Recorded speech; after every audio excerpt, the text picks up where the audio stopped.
Hello everyone and welcome. Yes, my name is Arafire. Welcome to a special episode where we can't help but talk about it, can we? Now it's been released over here in the UK for general release. Transformers 1, the film that has taken the fandom by storm. I wasn't going to do a video about it initially, but time has gone on. There's been so much hype about it. I've got to talk to you about it. I've got to give you my thoughts on the matter. So I've been fortunate enough to see the film twice now, and it is as good as they say. So much like the thumbnail suggests, is this the best Transformers film ever? Yeah, I think it is. I came out of the first screening thinking to myself, is this as good as the 1986 movie? And is this as good as Bumblebee? A Bumblebee film I really enjoyed, I really liked, and I still really do enjoy those films. But I came out the first showing and I thought, yeah, it might be better. It's a film that I just enjoyed from start to finish. As I said to the people that I went with at the time, there is no dip in terms of quality. There is no lull. There is no slow parts, possibly slower in the first third of the film than, say, the middle part and the final third, but only slightly, if indeed at all. But I've enjoyed it so much from start to finish. The voice acting is done very, very well. The voice actors that were brought in were done superbly. I did wonder how Chris Hemsworth would sound as Optimus Prime, but as people have alluded to, when he starts as Orion Pax and by the time he becomes Optimus Prime at the end, he's very Peter Cullen in his voice. There's a deeper, much more lying in the chest.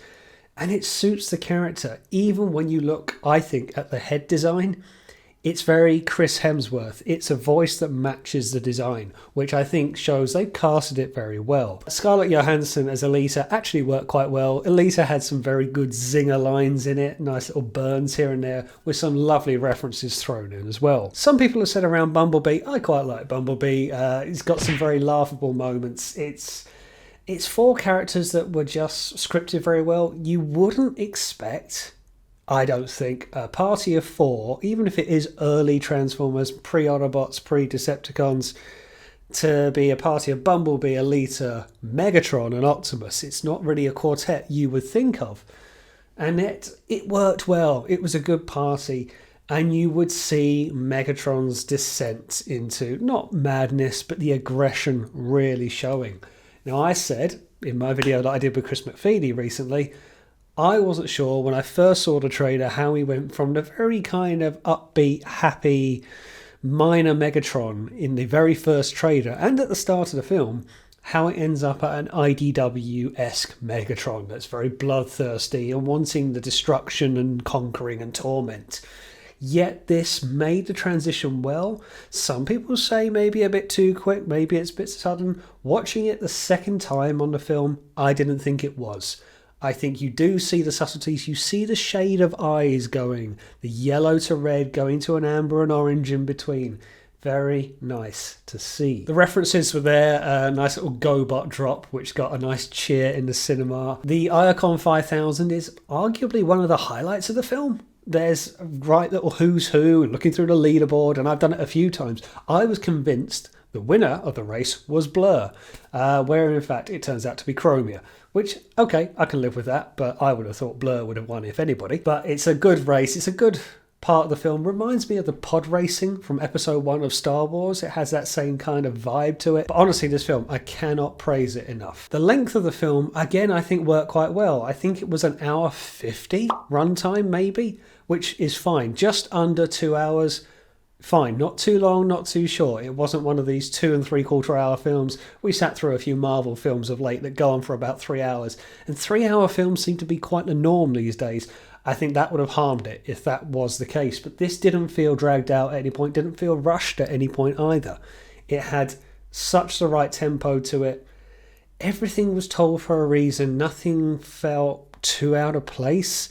Even when we go and see the introduction of Alpha Trion, it's just was correctly paced and all made sense. There were some lovely drops of references, being as how the Matrix was really an artifact born of Primus, and the Primes were its protectors, its custodians, and it would be Primus itself willing the Matrix on to the correct bearer. Again, something I went through with Chris McFeely on a video that I did.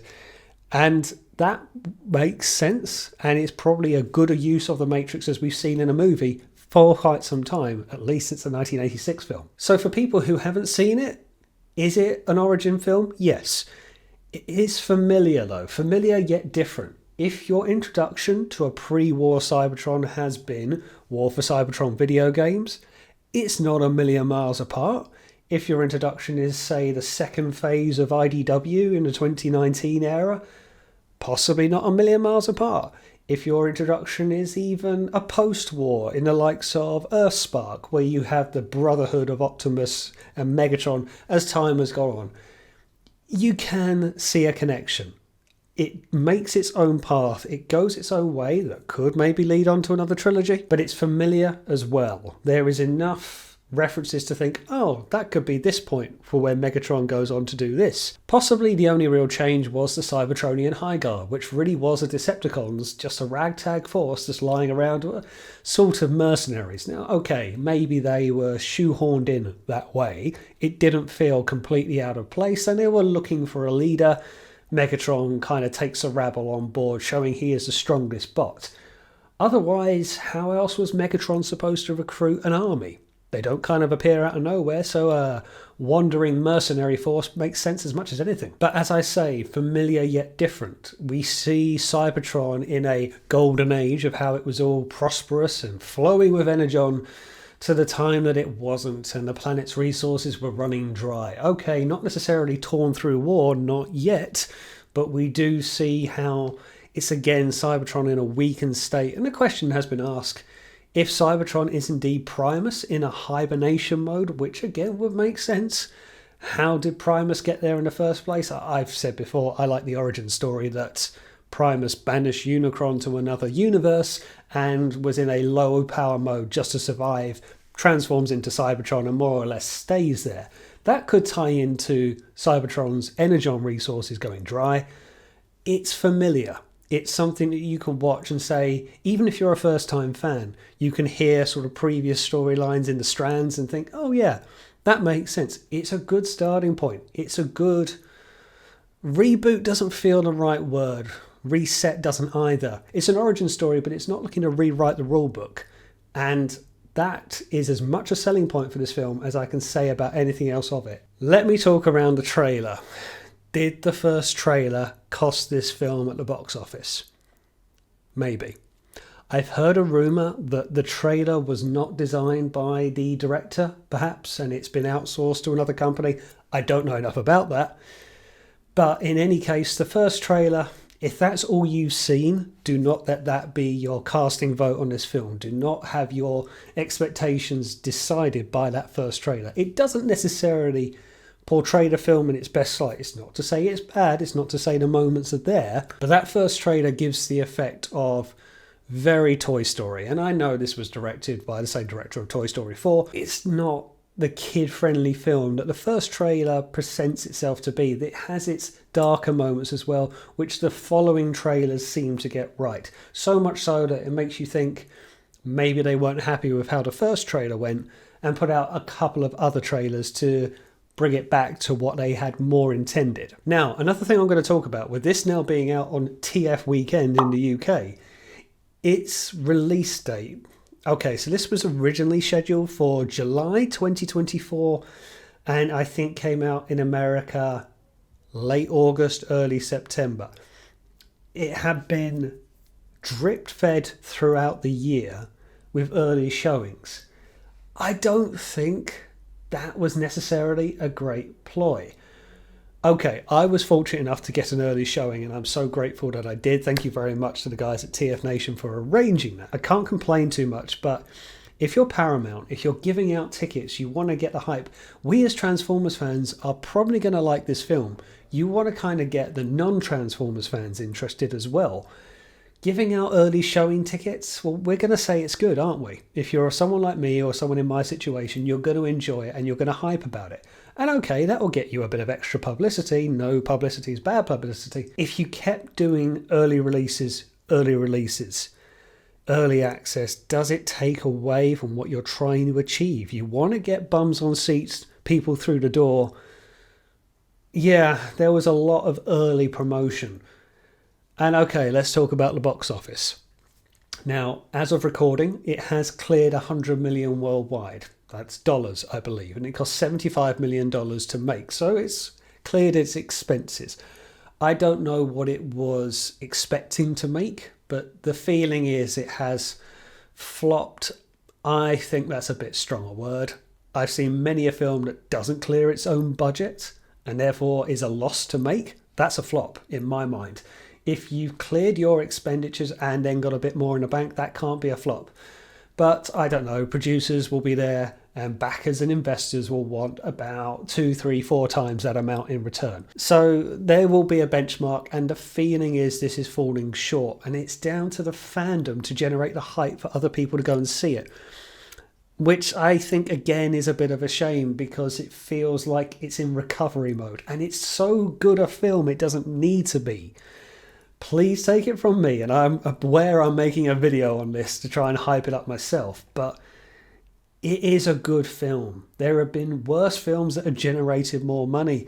This is so good to watch. I just encourage you so much to go and see it, even if the rumour is that it's going to be out on streaming services soon and it's going to be on DVD soon. But it's enjoyable seeing it at a cinema. I mean, the first one I saw, I was in a bit more of a cozier cinema. Still a big screen, but I had all of the sound coming towards me. I enjoyed it so much. Plus, I went along with like-minded friends, and I felt personally I enjoyed the experience a whole lot more. We were all kind of nerding out in one sitting, which was just great. It's a great way to do it. And look where we are now, injecting fresh life into the fandom. Further toys, further pickups, further things to talk about. It's great, isn't it? It's so nice to go and enjoy something new, that the feedback has been so positive. I've had people say to me, friends of mine, saying it's nice to be able to recommend a film to non-Transformers fans that they're not ashamed of themselves and they feel like they have to like it because they're die-hard fans. This is such a good film. Whereas the likes of me being a Beast Wars fan, I found Rise of the Beast very so-so and very predictable. But Transformers 1, I just enjoyed it from start to finish. I didn't tolerate it. I didn't make myself enjoy it because I'm a fan or because it's the 40th year of Transformers. I just enjoyed it for what it was. It was just good fun. I mean, it's not an episode to look out and shout, but I'll give it a rating whilst I'm here. 5 out of the star badges. Pure and simple. Go and see it while you can. It's out in the UK. It will be going out to the rest of Europe over the next coming days and weeks. I do encourage you to see it. And if you've already seen it, go and see it again. You'll enjoy it so, so much. People who are just taking the families along and enjoying it as an experience. There's a buzz, there's an excitement. Believe the hype. There's so much to it. Will there be a sequel? There could be. It ends to such a point that there could be a sequel. I'd love there to be additional trilogies. Transformers 2, Transformers 3, I don't know. We'll see. It all depends about how it does at the box office, I'm afraid. But if it doesn't, it's an enjoyable one to just sit and watch. It's one that I am going to buy on DVD. I'm going to have it in a little steel book on the shelf, and I will be watching it because I enjoyed it that much that I want to have it there to watch at my disposal and to own in my collection. There's such a good feeling around it. I just encourage you to watch it again and again. And there we go. That is my review, roundup, my feedback on Transformers 1. We are in such a good time for it. It was delayed, but it was worth the wait, believe me. I enjoyed it so much, and you will as well. Thanks for watching, and as always, I will see you on the next one.